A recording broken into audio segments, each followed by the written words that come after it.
보실 성경 말씀은 요한계시록 6장 1절 2절을 보시겠습니다.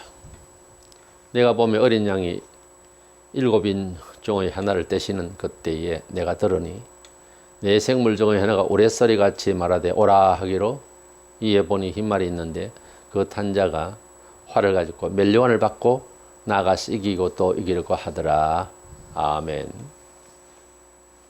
요한계시록을 이점에서 다시 요점 정리를 하고 단락을 구분하자면은 1장에서 5장까지는 말세에 대한 계시를 주시고자 하는 서론의 내용입니다. 그래서 하나님의 계시 중에서 이 종말에 대한 계시, 예수 그리스도 재림에 관한 이 계시를 주시고자 하는 하나님의 천상교회에서의 내용에 서론을 보여주었습니다.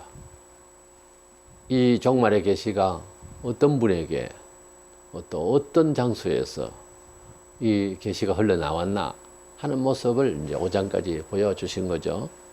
그리고 본론으로 볼 수 있는 6장에서 18장까지가 이제 종말에 나타날 징조에 대한 예언의 말씀인데, 그리고 19장에서 예수님이 뚜렷이 재림하시는 내용이 나옵니다. 그 재림하셔서 세상을 심판하시고 정리하시고 성도들은 천국으로, 불신자는 지옥으로 보내는 내용까지 22장까지 이제 결론이 되겠습니다. 그래서 서론본론 결론을 나누자면은 그렇게 내용 분석이 됩니다. 우리가 1장에서 5장까지 내용 중에 특별히 계시록 2장 3장에 있는 아시아 7교회 내용에는 특별한 사람 아닌다면은 보편적으로 지상의 교회 혹은 말세에 있을 교회들의 형편에 대해서는 동의를 같이 합니다. 그래서 해석이 큰 차이가 없어요. 또 4장에서 사도 요한이 이 계시 출처를 명확하게 알기 위해서 우리가 흔히 하는 말 팩트에 의해서 이 말씀을 정언하기 위해서는 말씀의 출처가 또 필요합니다. 그래서 천상에 사도 요한이 영적으로 올라가서 하나님의 보좌와 이 말씀을 어디서 내보내는가 하는 것을 보게 된 내용의 장면이 나오는데, 그 천상에 오르는 영적인 체험에 대해서 교회가 전부 다 휴거됐다, 이렇게 해석을 4장 1절에서 2절에서 하면 계시록 전체의 내용에 있어서 의문이 참 많이 생기고 부당한 그렇게 맞추는 해석이 될 가능성이 참 많습니다. 이래서 역사적 전천연설이 아닌 세대주의 전천연설이라고 소위 휴거론자들이 해석을 하는 그런 4장 1, 2절의 내용에 큰 차이점을 두는 그런 위험한, 또 상당히 현실적으로 교회가 이 해석에 있어서 서로 많이 다른 그런 견해 차이를 가지고 있고요. 5장에는 이제 크게 차이가 없습니다. 천상교회 모습에서 찬양하는 모습과 내용을 이제 담은 내용이라서 큰 차이가 없는데요. 어떤 그 4장에서 1, 2절에서 사도 요한이 천상의 내용을 보기 위해서 올라간 것을 사도 요한만 아니라 사도 바울도 셋째 하늘에 올라갔다 했고, 구약의 선지자들도 천상에 오르는 체험이 있었습니다. 근데 하나님 보좌에 오르는 그 영적인 신령한 내용을 우리 성도들이 다 휴거했다 그러고 하다 보니까 뒤에 계속 나오는 내용이 그런 식으로 꿰맞춰 나가야 되기 때문에 큰 문제를 가지고 있어요. 그리고 휴거로는 주로 이단들이 많이 사용했고, 또 건전한 교파라 해도 휴거론을 이야기하면은 고난은 피하겠다, 이런 현실적인 신앙생활에 있어서 이런 식의 기복적인 신앙, 피신, 이런 걸 자꾸만 가르칠 수가 있는 여지가 있어요. 그러나 기독교 신앙은 우리가 알다시피 십자가의 복음이라고 하는 것은 예수께서 우리를 위하여 십자가로 돌아가셔서 속죄하실 뿐만 아니라 그 진리, 그 복음대로 살아 우리가 또한 주님이 부활하셨듯 승리하려면은 고난을 받아야 된다고, 주님께서 자기 십자가를 지고 나를 따르라 말씀과 죽으면 살리라 하는 말씀을 우리는 다 알고 있습니다. 그런데 마지막 때 대환란은 너무 무서우니까 공중으로 휴교시킬 것이다. 미리 겁을 먹고. 그런데 우리가 기독교 2000년 역사 동안에 하나님을 믿고 능력을 발휘한 때도 있지만은 하나님을 믿었기 때문에 오히려 순교한 사람들이 또 많습니다. 이래서 우리가 무조건 피한다고만 되는 것이 아니라 순교할 수 있는 만큼 믿음이 하나님으로부터 임재된, 믿음은 어차피 선물이잖아요. 에베소 2장 8절에. 그래서 믿음을 하나님이 주시면은 정말에 적그리스도의 환란만 아니라 그 이상이라도 감당이 되고요. 믿음이 없으면은 평화시대에 이렇게 살아도 하나님의 보호를 받지를 못해요. 믿음으로 살지 아니하면은 환란이 안 와도 그런 외식적인 문화생활 같은 그런 종교생활 하면은 복이 없습니다. 그래서 우리는 이 계시록에서 제일 지금 크게 문제시되고 있었던 것은 휴거론인데 4장 1, 2절에 있는 내용은 사도 요한이 천상에 오르는 체입니다 하는 것에서 이제 일단락을 내리고, 그리고 올라가서 하나님께서 이 계시를 하시게 된 이 두루마리 책의 내용을 이제 보게 되는 건데, 그것을 천상천에 아무도 열어볼 수가 없어요. 그래서 하나님의 오른손에 취하신 그 갖고 계신 두루마리 말세에 대한 예언의 계시를 어린 양 예수께서 승리하셨기 때문에 이기신 예수님이 이것을 보여주실 수가 있다 하는 내용을 이제 5장에서 보았는데요. 그래서 그 내용을 펼칠 때에 어떤 내용이 있는가를 이제 6장에서부터 보여줍니다. 길게 18장까지 쭉 하니 일곱 나팔, 일곱 대접재앙으로 연결이 되어서 나오는데요. 그 첫 번째 예수님께서 첫째 인을 도장이 7개 찍힌 두루마리 책인데 첫째 인을 딱 떼니까 거기에서 말 탄 사람이 이제 4명이 나오는데, 그 첫 번째 말 탄 자가 나오는 것이 백마 탄 자가 나옵니다. 그래서 이 백마 탄 자가 누구냐를 해석하는데 큰 차이점이 있는데요. 이 백마 탄 자를 어떻게 해석하느냐 하는 것은 이제 4장에서 휴거론보다 더 어렵습니다. 더 문제가 심각하게 되는데, 그는 누구냐 하는 해석을 잘 해야 되겠습니다. 좀 더 객관성이 있고 성경의 특성을 살려서 해석할 수 있도록 해야 되겠습니다. 먼저 그는 활을 가진 자라고 되어 있어요. 어린 양 예수께서 이 첫째 인을 떼실 때에 우리가 알다시피 어린 양 예수께서는 계시록상 활 가지고 나온 분 아니잖아요. 날선 검을 입에 물고 나오셨다 이래 돼 있고, 또 검을 가지신 예수로 그렇게 나오지 갑자기 활을 들고 나오시는 그런 장면은 없어요. 그런데 여기에 활을 들고 나오게 되는데요. 활은 또 검은 전쟁에 쓰는 도구입니다. 이제 대부분. 그래서 전쟁에서 전쟁 도구로 쓰는 이 활이 이제 어떻게 누가 그것을 들고 싸우느냐에 따라서 해석이 좀 차이도 있을 수가 있고, 또 검을 어떤 식으로 이해할 것이냐는 것도 차이가 있습니다. 그래서 이 비유를 이해할 때 조심스럽습니다. 가령 뱀을 이야기할 때 사탄이다. 그러나 예수님이 제자들에게 뱀같이 지혜로워라, 지혜의 상징이기도 했거든요.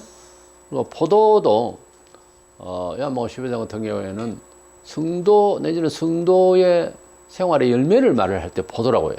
근데 계시록 상에서 보면 또 포도가 저주받은 백성들 이렇게 또 되거든요. 그래서 이 비유 해석에 있어서도 아무렇게나 꿰 맞추면 안 되고, 또 비유 해석 좋아하는 사람은 아주 신령한 척 성경을 전부 상징적으로 해석을 하려고 그래요. 그래서 예수께서 40일 동안 금식하셨다니까 고생스럽게 어느 며칠 했다 이렇게 또 해석하는 사람이 있는가 하면, 그래서 비유를 뜻은 또 뜻대로 있지만은 비유를 아무렇게나 이렇게 갖다 붙이면은 안 됩니다. 계시록상에서 예수님께서 활을 가지셨느냐는 거예요. 우리가 성경마다 그 내용 안에서 어떤 소재가 나올 때 갑자기 바뀔 때는 무슨 언지가 있고 그게 앞뒤에 문맥이 이해를 함께 동원이 돼야 됩니다. 근데 갑자기 그냥 활 들고 나온다 하면 이게 안 되잖아요. 1장에서 분명히 예수님이 검을 가지신 예수 나오는데 1장 10절에 입에서 좌우에 날선 검이 나오더라고 있고, 예수 재림하실 때 계시록 19장 15절에도 그의 입에서 예리한 검이 나오더라. 그 두 번이나 이렇게 뚜렷하게 예수님의 입에서 또 예리한 검이 나오더라, 날선 검이 있더라, 이렇게 뚜렷하게 이야기하고 있는 이 두 번씩이나 이야기하고 있는 이것이 맞겠어요? 활을 가진 백마탄자라고 환상을 가지고 지금 어떻게 너 풀어봐라 하는 식으로 이렇게 던지겠어요. 분명히 예수님이 검을 가지신 분으로는 이야기할 때는 예수님 자신에 대한 인격적인 이름과 예수님 자신을 분명하게 이야기를 하고 있어요. 근데 여기는 미래에 나타날 인물이기 때문에 이름도 성도 안 나오는 거예요. 그런 뜻으로 볼 때에 이 활을 가진 자라는 자체가 예수님으로 해석하기 어렵지 않습니까? 히브리 4장 12절에 보면 하나님 말씀은 살아있고 활력이 있어 좌우에 날선 어떤 검보다 예리하여 그랬어요. 에베소 6장 17절에 구원의 투구와 성령의 검, 곧 하나님의 말씀을 가지라. 그러니까 성경에서 검이라고 할 때에는 뭐 환난을 상징할 때도 있지만은 이런 예수님께서 주신 예리한 판단을 하시는 성경 말씀, 진리를 말할 때 이 검을 말합니다. 근데 진리로서 세상을 또 심판한다고 그랬어요. 세상을 심판한다고 하는 것은 선악간에 우선 분별이 가능해야 심판을 하고 판단을 할 것 아닙니까? 그래서 그것은 검이라고 하는 겁니다. 활은 그냥 이제 저주와 전쟁과 싸움, 그에 대한 도구의 이미지가 많잖아요. 근데 검이라고 할 때는 뭔가를 구분하고 선악간에 판단하고 하는 그런 의미로 충분해요. 그래서 우리 예수님은 활 쏘고 뭐 그런 게, 우리가 복음을 전한다는 것도 활을 쏘듯이 뭐 총을 가지고 뭐 사람 쏘듯이 그런 게 아니고, 검을 가지고서 예리하게 분석한다 하듯이 세상을 향해서 우리가 복음을 전한다고 할 때는 죄를 판단하고 예리하게 분석해 주는 그런 뜻이 있어요. 우리가 복음을 전한다고 하는 것은 그냥 예수 믿으세요 하고 공중으로 그냥 외치는 것이 아니라 문화생활 속에서 옳고 그름을 판단해 주는, 그러니까 가령 지금 우리나라 시국에 말하자면 역사의식, 국가의식 이런 것도 잘 분석해서 이야기해 주는 게 검을 가진 자라고 말이에요.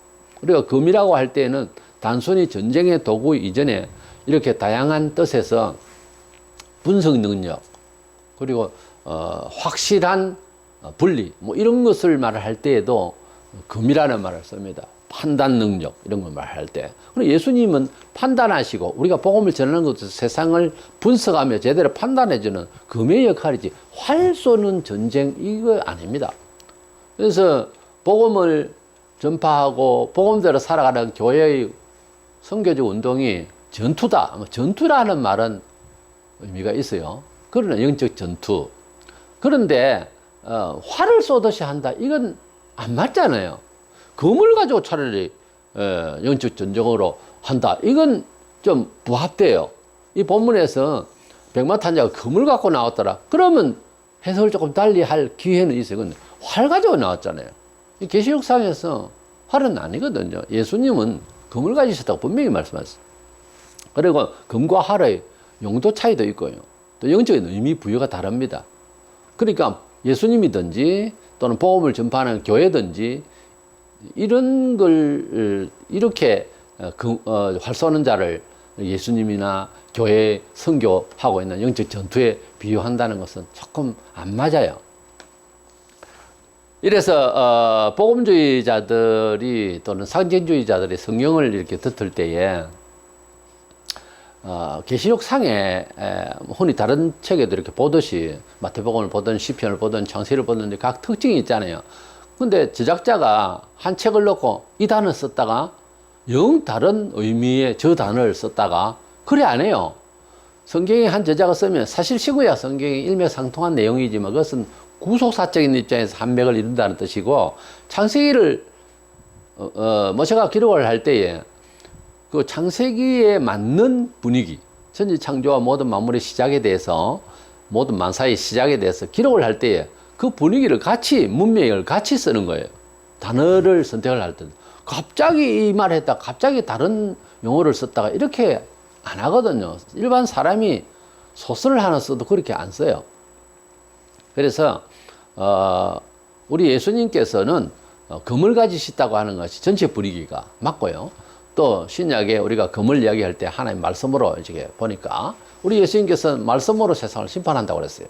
그렇기 때문에 활 쏘고 이렇게 뭐 싸우고 나가는 이 백마탄자는 예수님이나 교회의 복음 전파의 역사적 영적 전투다, 이렇게 영적 전투에다가 활 쏘는 것을 이렇게 좀 어울리지를 않는다는 거죠. 그래서 이것은 활을 가진 자는 예수님이 아니다. 그런데 백마탄자는 뭐 백마를 탔으니까 승리자가 아니냐. 물론 우리가 백마는 승리를 상징하기도 해요. 그런데 우리가 알 것은 흰말 탔다고 해서 다 승리자냐. 고린도후서 11장 14절에 이것은 이상한 일이 아니니라. 사탄도 자기를 광명의 천사로 가장하나니 그랬어요. 역사 속에서 세계사적으로 거짓말하는 정치군도 많았고, 특별히 종교계에 얼마나 사이비가 많았습니까? 많은 사람들이 저 말이 맞는가 보다. 이래가지고 우리 한국에도 지금 한 40여 명 이상이 내가 하나님이네 하는 사람이 나왔다고 하는데, 이렇게 많은 사람들이 쏟게 되는 것은 검은 옷을 입어서가 아니다 이 말이에요. 그 말을 들어보면 흰 옷 입은 사람 같고, 그 말을 들어보면 천사 같고, 그 말을 들어보면 구원자 같고, 이렇게 빠진 것 아닙니까? 이래서 흰말 탄자라고 해서 무조건 승리다, 교회의 승리다, 이렇게 또는 예수님이다, 이렇게 상징적으로만 해석을 해버릴 수는 없다는 거죠. 흰말도 가장한, 승리를 가장한 자일 수가 있다는 거죠. 끝까지 읽어보면은 그가 완전히 승리했다 이렇게 안 돼 있잖아요.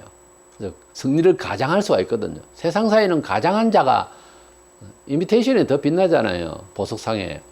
그러니까 흰말이라고 가서 깜짝 놀래가 또 예수님인가 보다, 그런 식으로 보니까 뒤에 중간중간에 예수님이 재림한다는 말도 하고 별소리를 다 해요. 그러니까 좀 전체적인 메시지를 잘 파악을 해야 되겠습니다. 그래서 흰말 탄 자에 대해서 우선 활을 가졌고 백마를 탔다고 해도 승리를 상징하는 그런 백마를 탔지만은, 그러나 그가 승리를 보여주려고 하는 하나의 쇼일 뿐이지 그가 완전히 승리했다는 말이 없으니까 흰말 탔다고 해서 너무 거기에 집중해서 승리자다 이렇게 말할 수가 없다는 거죠.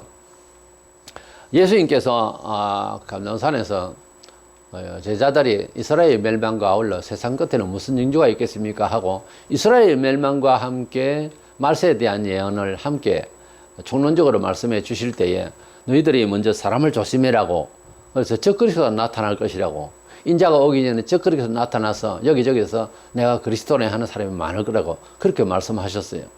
그렇기 때문에 예수님께서 재림하시는 건 계시록상 19장이에요. 그 전에 적그리스도가 나타나서 환란을 일으키죠.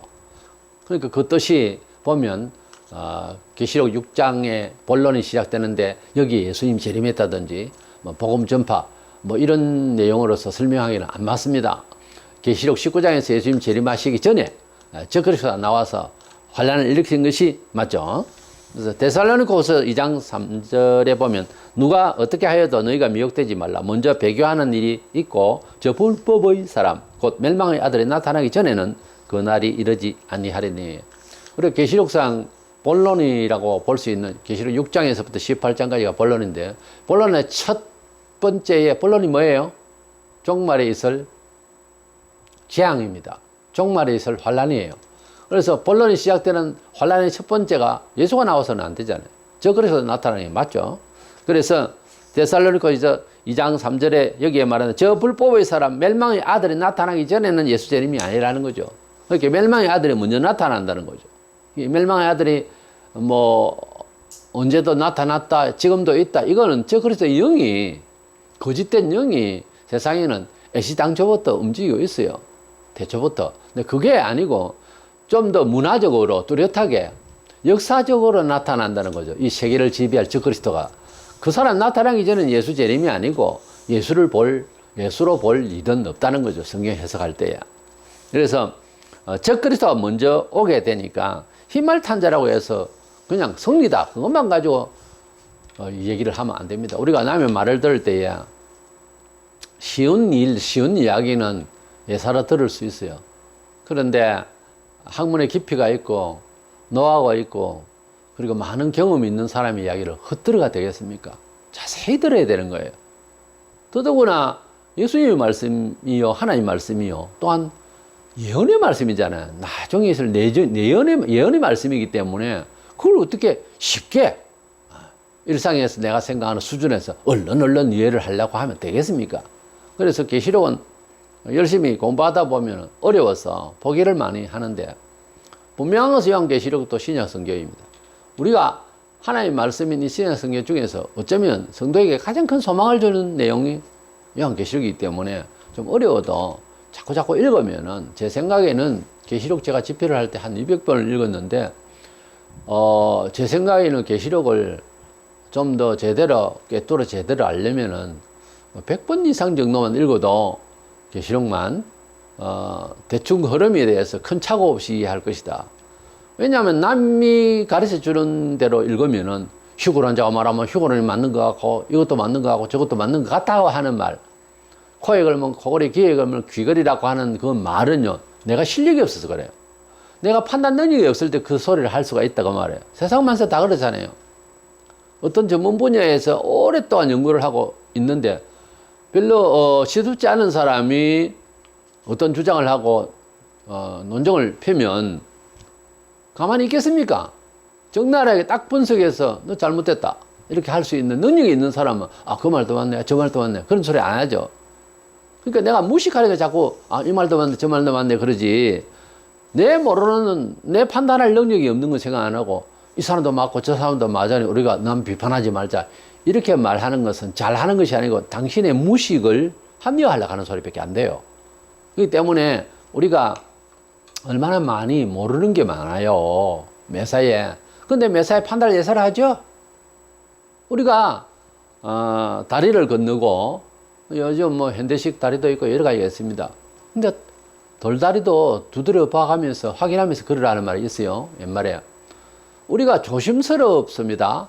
우리 범사에 우리가 모르는 분야, 특별한 전문 분야가 참 어우러져 있어요, 이 세상에. 그런데 우리는 어째요? 굉장히 편하게 그것을 사용하고 접하거든요. 그런데 이걸 아셔야 됩니다.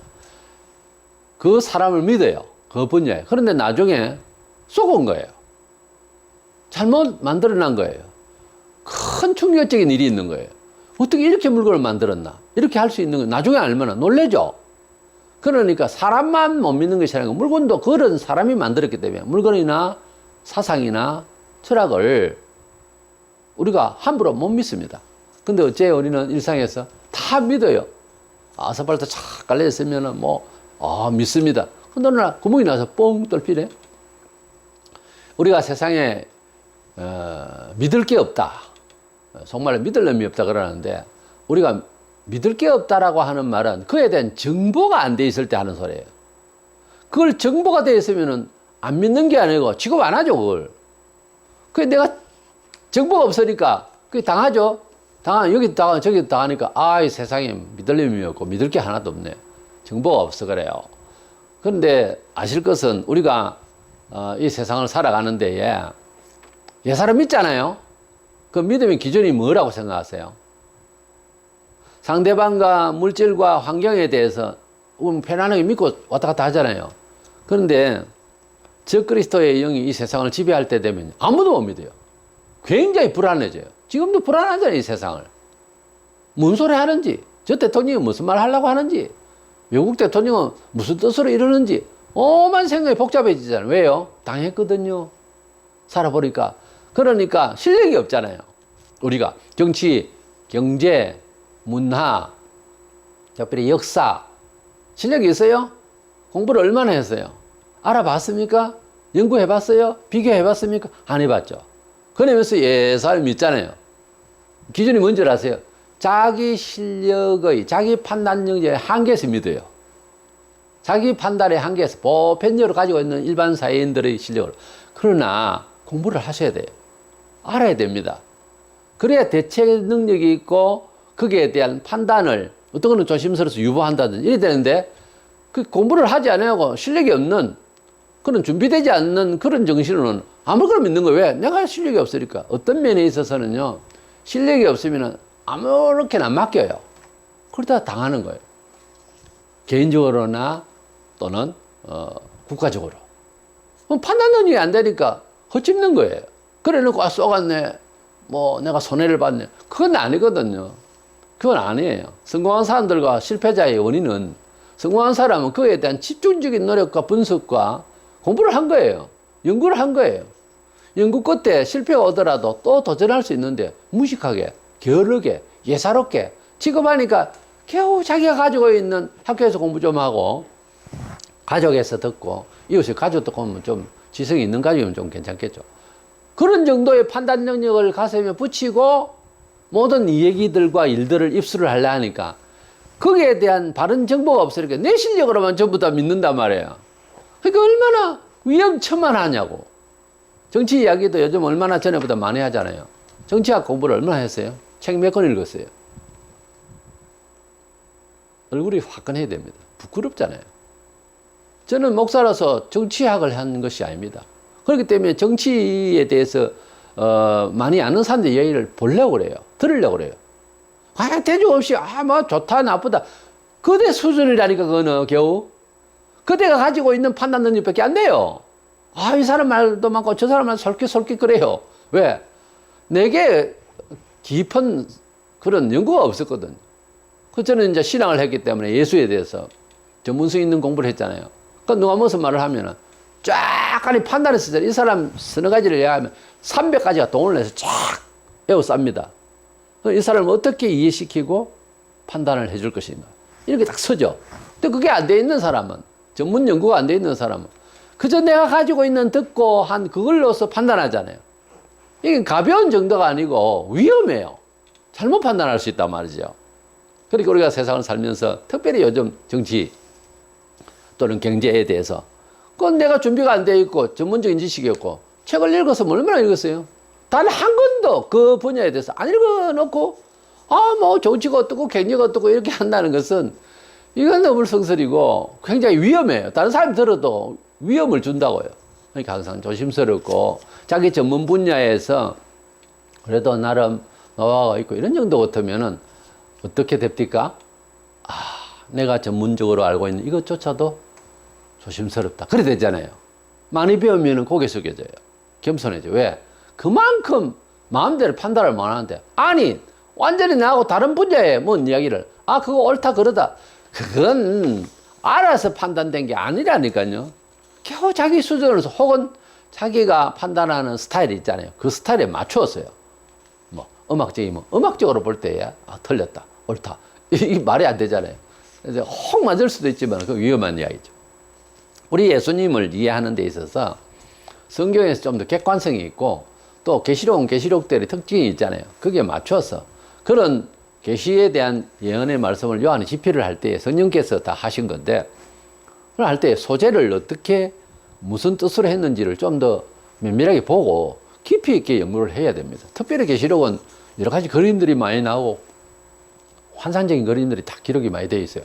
그렇다고 해서 그것이 무조건 하고 덮어버려야 되겠고 이러면 안 되죠. 그래서 본인이 잘 안 되니까 전문가에게 또 영성이 좀 있는 사람이 잘 해석한 책을 또 권유를 해주면 읽고 근데 몇 권 가지고는 안 됩니다.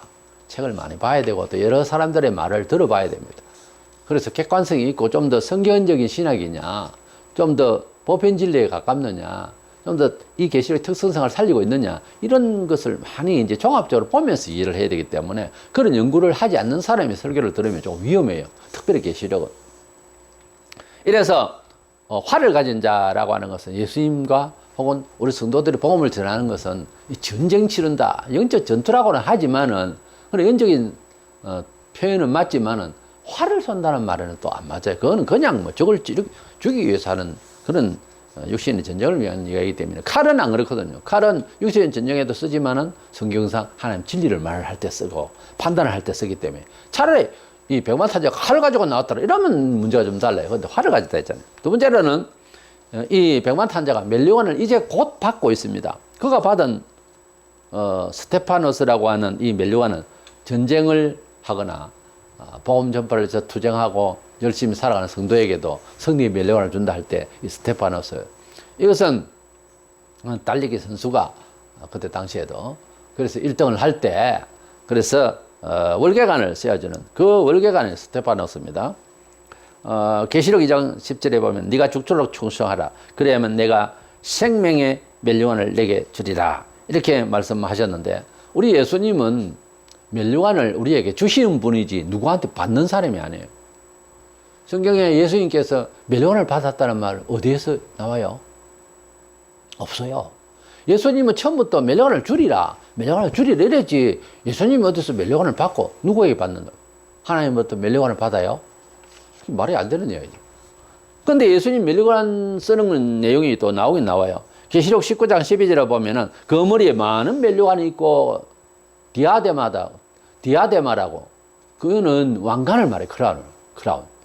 예수님이 쓰신 것은 왕관, 어떤 싸워서 정치에서 월계관을 쓰는 우리 성도들이 이 세상을 살아가는 데에 불신자도 마찬가지겠지만은 삶은 정말 전투잖아요. 거기에서 뭐 성공하고 이러면 승리의 멜리오간을 쓴다 이렇게 말을 할 수 있어요. 그거는 왕관을 썼다. 달리기 선수, 싸움의 선수가 내가 왕이 돼요? 왕에게 디아데마를 씌울 수 있어요? 스테파노스, 월계관을 씌울 수 있죠. 근데 예수님은 세상에서 싸웠어요? 예수님 세상에 어떻게 싸웠어요? 예수님은 싸우신 게 아니고요.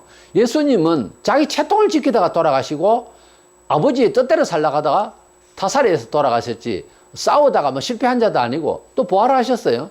예수님은 원래부터 월계관을 쓸 뿐이 아니고 원래부터 왕관을 쓰고 계신 분이다 이 말이에요. 성자 하나님으로서 영광을 원래 가지신 분이라니까요. 사실 멜리오간이라 하는 것이 사실 그 영광을 말하잖아요. 저 사람 영광스럽다는 표징이잖아요. 예수님은 본래 영광스러운 분이에요. 뭘 싸워가지고서 월계관을 써요? 그 이해 그렇게 안 됩니까? 그래서 이 사람은 지금 막 월계관을 쓰고 싸우러 나가더라. 아직까지 사실은 월계관을 벗어야 될지 계속 쓰고 해야 될지 잘 모릅니다. 왜냐하면 계속 싸우고 있는 중이었어요. 그래서 세 번째로는 이 백말탄자는 활 쏘고 멜리오간 그 월계관 쓰고 나섰는데 꼭 보면 뭐 승리제 비슷하게 모양은 나죠. 그러나 완성된 이긴 자가 아니고 이기고 또 이기려고 하더라 그랬죠. 이렇게 이기고 또 이기려고 하는 자지 완전 승리자가 아니에요. 근데 우리 앞서 계시록 5장 5절에 보면 유대지파의 사자 다윗의 뿌리가 이겼으니 예수님이 이 세상을 이기셨다고 그랬어요. 부활로 이기셨어요. 요한복음 16장 33절에 세상에서는 너희가 환난을 당하나 담대하라 내가 세상을 이겼노라. 예수님에 대해서 이겼다고 승리했다는 말은 전부 완료형이 되어 있어요. 그런데 이 백마탄자는 뭐예요? 완료형이 아니에요. 미완성이에요. 표현이 아다라고 어다르다고 우리가 그리했다, 그리할 것이다. 미래형과 완료형은 많이 다릅니다. 완전히 달라요. 그 사람의 행위 역사에 대해서 그럴 것이다, 그랬다, 그를 할 것이다. 다 달라요. 그 사람의 행위에 대해서 역사적으로 어디쯤에 와 있는가는 우리가 그 표현의 한자에 따라서 확 틀립니다. 멈춰선 것, 진행되는 것, 또 불가능한 것, 가능한 것, 완료형, 과거형 다 달라요.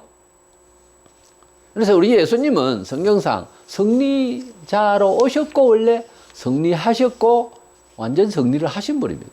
더 이상 뭘 또 승리를 계속한 어떤 면에서 성도들은요 믿음으로 세상을 이겼다고 그랬어요. 사실은 성도들은 이긴 자입니다. 본래 이긴 자로서 그 이김의 내용을 전하는 것이지 세상하고 싸워볼 때 철학과 붙어서 성경 진리가 옳은지 한번 싸워보자. 마침내 우리가 이기겠지? 아마 이길 거야. 그럼 이기고 말고 그게 아니고 이미 이길 수밖에 없는데 이걸 전한다는 거지. 우리 도를 구하고 우리가 하는 것이 아니고 우리는 전도를 하는 거예요. 도를 전하는 거예요. 도를 구하는 자가 아니고. 그래서 이기고 또 이기려고 하더라는 말은 완전 승리자가 아니라는 표현이잖아요. 우리 예수님을 이기고 또 이기실 분이다. 이거 아니잖아요. 예수님은 완전히 승리하셨어요. 죽음에서 승리하셨어요. 세상을 이기셨어요. 예수님 친히 말씀하셨고 실제 세상을 이기셨어요. 때문에 예수님을 따라가는 우리들은 어떤 면에 있어서는 이미 세상을 이긴 자로서 세상을 임해야 됩니다. 제가 자주 재미로 그렇게 좀 당구를 좀 치볼 때가 있었는데 뭐 그렇게 고단수는 아닙니다만은 내가 저 사람을 이길 수 있다 하소하고 이제 게임을 하게 되면 내가 저 사람을 이길 수 있다라고 생각을 하면요 이미 이긴 마음으로 넉넉하게 게임이 임해요. 근데 저 사람 이길 수 있을까? 열심히 해야지. 이건 상대가 빡빡할 때 그때는 이겼다고 말을 할 수는 없지. 이기려고 하다가 지는 수가 많지. 근데 보통 그런 말을 써요. 내가 상대방을 잡고 친다 이럴 때 그 사람의 능력을 내가 완전히 파악을 했고 내가 확실히 마음으로 잡았다 이 말입니다. 그때는 내가 어떻게 해도 이겨요. 자, 이길 것입니까? 이긴 자입니까? 이긴 자지 않습니까? 그와 같이 예수님과 예수님의 복음 사상의 전파 선교는요 이길 것이다가 아니고 이미 세상을 잡고 게임에 들어간 겁니다. 이해하시겠습니까? 이미 이긴 자로서 충분히 너하고 붙으면 내가 이긴다. 싸움꾼도 마찬가지야. 내가 이긴다고 생각을 해서 싸워야 이기지. 오늘 한번 열심히 싸워볼까? 아니잖아요. 저기가 쉽죠. 그래서 용기 100배, 승리의 믿음을 먼저 가지고 그렇게 살아가는 것이 의지적으로 그러라는 것이 아니라 복음 내용 자체가 그래요. 이미 승리하신 예수님을 대장으로 모시고 나가는데 우리가 어떤 전쟁에 적겠냐? 원님에게 나팔 분다고 제자들이 뭐 안 되면 예수님 따오시면 바로 해결하잖아요. 그래서 그들도 믿음이 없을 때는 귀신도 쫓아냈다가 못했다가 꾸지람 들었다가 난리를 치는데 그들이 예수님을 딱 부르면 뭐 아무 걱정 없잖아요. 지금 뭐예요? 우리는 성령 안에서 예수님의 이름으로 철학하고 예수님의 이름으로 세상을 살고 예수님의 이름으로 계획을 하고 예수님의 이름으로 기도하고 그래서 예수님을 앞세우니까 일단 승리한다 라고 하는 전제하에서 하잖아요. 그렇게 생각 안 하는 것은 믿음이 아닙니다. 믿음이라고 하는 것은 믿어보자가 아니에요. 예수님의 승리를 우리 마음속에 품고 그렇게 예수님을 따라가는 이런 믿음에 우리가 되고 이래서 결론은 이 흰말탄자는 자세히 살펴보면은 활을 가졌지요. 멜로관도 예수님이 쓰신 멜로관도 아니고 멜로관을 받았지요. 예수님은 멜로관을 주시는 부이지 뭐 어디서 받는 분 아니에요. 그리고 예수님은 완전 승리자지요. 이기고 또 이기려고 하는 자가 아니고 이렇게 볼 때 누구다? 백마탄자는 적그리스도다 이렇게 되는 겁니다. 이 적그리스도가 나타나고 난 뒤에 일어나는 현상이 쭉 보면 뒤에 이어지는 내용들이 보면은 전부 환란이에요. 어차피 환란의 시작이거든요. 그 예수님이 이 세상에 오시니까 세상에는 평화가 왔고 우리 예수님이 오시니까 구원의 역사가 일어났잖아요. 물론 처음에는 핍박이 있고 했지만 우리 예수님은 크게 이해하자면 부활 승리하고 난 뒤에 온 세계를 제패했잖아요. 기독교 역사가 사상이. 그래서 예수님이 오시면은 승리와 축복과 생명의 역사가 있고 적그리스도가 세상에 임재하니 어째요? 세상이 완전히 뒤죽박죽이 되고 세상이 완전히 환난과 고통과 괴로움, 사망이 막 임하는 거예요. 그것이 뒤에 이어지는 것이 이게 역사적으로 자연스러운 거예요. 예수 뒤에는 평화, 생명, 적그리스도 뒤에는 전쟁과 고난. 이게 맞죠? 때문에 요한계시록 6장에서부터 18장까지를 본론을 보면 적그리스도가 나타나는 것이 맞는 것이 적그리스도가 와야 대환란이 오잖아요. 재앙이 오고. 그러니까 이 백마탄자는 꼭 이길 것 같이 그렇게 자기가 흰말을 타고 그렇게 보이는 것 뿐이지 절대 그리스도라든지 또는 뭐 복음으로 해석하기에는 왜 굳이 종말론에 가가지고서 복음을 들고 나가서 승리할 것이다 이런 말로서 해석을 해야 되는 어려운 말을 씁니까? 복음 전파는 그냥 복음 전파로 바로 이야기 나와요. 그전에 지금이나 복음 전파는 힘들고 어렵지만은 승리할 수밖에 없는 거죠. 어떤 사람은 승리했고 어떤 사람은 승리 못한 거 아닙니다. 이래서 여기에 나오는 백마탄자는 적그리스도다라고 해석하는 많은 부분들 정통신학에서 이 복음이라는 사람도 있고 적그리스도 하는 사람이 있는데 저는 골백번을 읽어도 백마탄자는 적그리스도다 하는 것을 확인하게 되고 그 뒤에 이어지는 설명을 잘 들으시면 분명하게 됩니다. 그래서 적그리스도 오기 전에 우리가 믿음으로 이 세상을 어떻게 살 것이냐 하는 내용도 쭉 깔려 있죠. 예수님이라고 하고 복음 전파라고 하면은 뒤에 나오는 내용들을 전부 영적으로 그렇게 꿰맞춰 가야 되는 거예요. 이건 아닙니다. 이렇게 하시고 앞으로 이어지는 내용들 잘 들으시면 좋겠습니다.